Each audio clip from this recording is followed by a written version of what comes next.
ने क्या खूबसूरत बात कही है कि वो इंसान कभी आपकी कदर नहीं करेगा, वो इंसान कभी आपकी कदर नहीं करेगा जिसके आगे आप बार बार और हमेशा झुकोगे।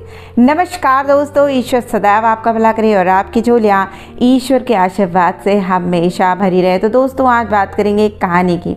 ये कहानी बताती है कि दुनिया में ऐसे बहुत सारे लोग होते हैं जो बहुत ज़्यादा मेहनत करने बावजूद भी और बहुत अच्छा काम करने के बावजूद भी लोग उनकी तारीफ़ नहीं करते या उनकी कदर नहीं करते। लेकिन यदि कोई आपकी कदर नहीं करता है तो इसका मतलब ये नहीं है कि आपके अंदर कोई कमी है। उनके खुद के विचार, उनकी खुद की सोच ही छोटी होती है। ये कहानी एक बहुत बड़े चित्रकार की है जो बहुत ही अच्छी पेंटिंग्स बनाता था। इतनी अच्छी पेंटिंग्स बनाता था कि दूर दूर से लोग उसके मिलने आते थे और उसके जो किस्से थे या जो उसके जो पुरस्कार उसको मिलते थे, उनके जो चित्र थे वो अखबारों में छपा करते थे। एक बार की बात है कि एक बड़ी अमीर महिला उस चित्रकार के पास आती है और उससे कहती है कि वो अपना एक बहुत सुंदर चित्र उस चित्रकार से बनवाना चाहती है। तो चित्रकार उसका चित्र बनाने के लिए राजी हो जाता है। वो महिला एक ऐसा चित्र बनवाती है जिसमें वो अपने कुत्ते को गोद में लेकर बैठी रहती है। एक हफ्ते की कड़ी मेहनत के बाद उसका बड़ा सुंदर चित्र बनकर तैयार हो जाता है। अगले दिन अर्थात एक हफ्ते के बाद वो महिला अपने चित्र को लेने के लिए उस चित्रकार के पास आती है, जिसके उसके साथ उसका कुत्ता भी रहता है। अब जब वो चित्रकार उसको उसकी वो चित्र दिखाता है जिसका वो बड़ी देर से बेसब्री से इंतज़ार कर रही थी, महिला उस चित्र को देखती है और देखने के बाद अपने कुत्ते की ओर देखती है और कहती है कि तुमने बिल्कुल ही बकवास चित्र बनाया है, क्योंकि जो मेरा कुत्ता है उसने एक बार भी इस चित्र की ओर नहीं देखा। मैं यहाँ आई थी क्योंकि मैंने सुना था कि तुम बहुत अच्छा काम करते हो, लेकिन सब बेकार है क्योंकि तुम्हारे काम की कद्र तो मेरा कुत्ता तक नहीं करता।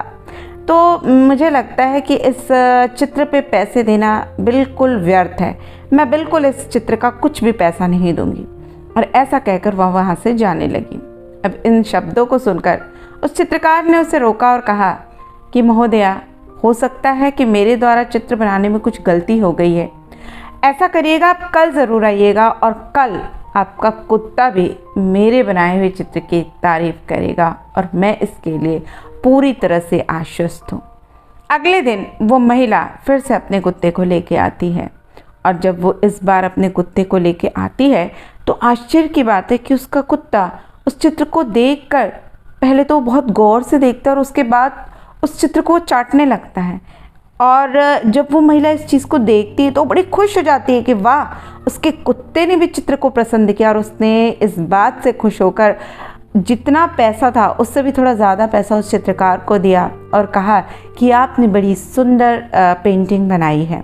जब वो वहाँ से चली जाती है तो उसका एक शिष्य जो कि उसके साथ रहता है वो अपने गुरु से पूछता है कि कल जब इस कुत्ते ने एक बार भी आपकी पेंटिंग की ओर नहीं देखा, लेकिन आज ऐसी क्या बात थी कि ये जो कुत्ता था इस चित्र को इतने प्यार से चाट रहा था, ये कैसे संभव हो सका? तो उस चित्रकार ने हल्का सा मुस्कुराते हुए कहा कि मैंने बस एक मीट का छोटा सा टुकड़ा जहाँ पे इस महिला का पैर था वहाँ पे रगड़ दिया था उस चित्र के पास रात में ही, और उसकी महक की वजह से ही वो कुत्ता उसे चाट रहा था। तो निश्चित रूप से जब लोग आपकी मेहनत की, आपकी चीज़ों की कदर नहीं करते और आप बहुत ज़्यादा मेहनत कर रहे होते हैं ना, तो तब आपको हार्ड वर्क की नहीं स्मार्ट वर्क की ज़रूरत होती है।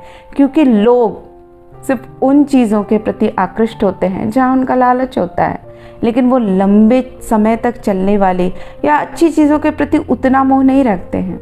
इसलिए आज की दुनिया में यदि कुछ करना है तो हार्ड वर्क के साथ साथ स्मार्ट वर्क करना भी सीख जाइए।